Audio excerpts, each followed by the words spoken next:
La palabra asesino, supongo que lo sabéis, deriva del término de fumadores de hashish, que era el nombre que se daba a los seguidores de un profeta musulmán llamado Hassan bin Sabah, y que era un asesino a sueldo. Se los enviaba hasta las cejas de hierba en la época para asesinar a dirigentes políticos.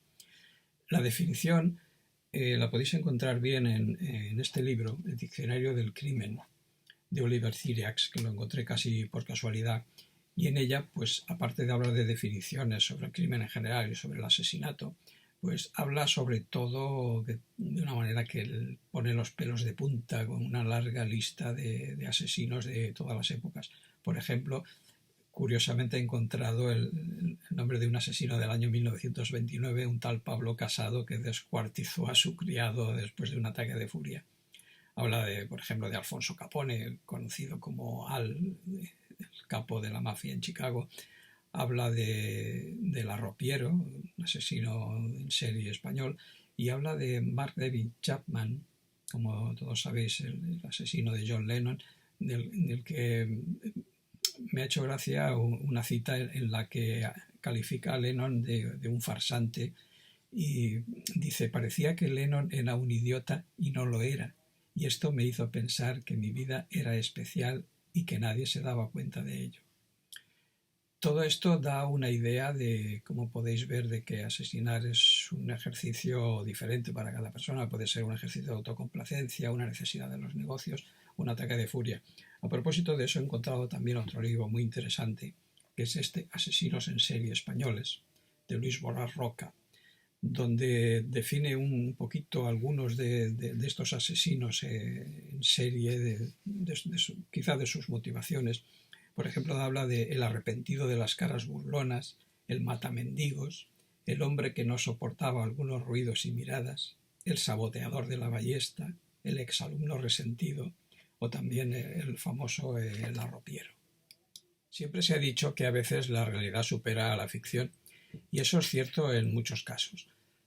Podemos tomar a novelistas que han contado sus historias a partir de casos reales, como por ejemplo una que me encanta, de Chester James, que se llama Un ciego con una pistola, donde relata el caso real en el metro de Nueva York de un hombre ciego que sacó una pistola y se puso a disparar indiscriminadamente contra la gente. También es muy famosa Sangre Fría, de Truman Capote, donde habla de crímenes reales. Pero para mí hay alguien que me gusta especialmente cuando hablamos del reflejo de la realidad. Esta novela especial para mí es La Dalia Negra, de James Ellroy. Aquí Ellroy trata de un modo magistral el asesinato de Elizabeth Short, que ocurrió en 1947, pero no solo es la historia de la muerte de esta mujer de Short, sino que en el fondo es un relato de la muerte de su propia madre, que fue asesinada y nunca se logró averiguar quién lo había hecho.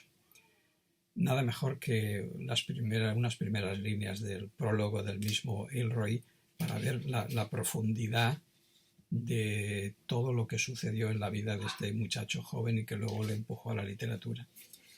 Dice así: desearía haber podido concederle un final anónimo, relegado a unas pocas palabras lacónicas sobre el informe de un policía de homicidios, la copia en papel carbón que se manda a la oficina del forense, más papeleo necesario para llevarle al cementerio.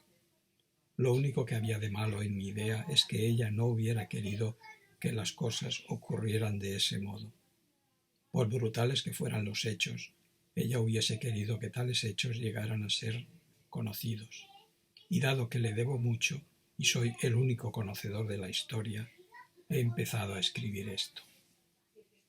Como protagonistas de novelas, me viene a la cabeza inmediatamente uno de mis autores favoritos, que es John Connolly. Connolly es irlandés, reside habitualmente en el estado de Maine, en Estados Unidos, y ha escrito una serie de novelas negras con unas características especiales, pero que las hacen especialmente duras. Yo a Connolly lo conocí personalmente hace unos años en la librería Negra y Criminal, donde presentó una de sus novelas, y físicamente me pareció una persona absolutamente agradable. Era como un niño grande, con la cara redonda, con una sonrisa encantadora. Entonces, al terminar la presentación, yo ya había leído varias de sus novelas. Le pregunté: ¿cómo alguien como tú puede escribir unas cosas tan malvadas?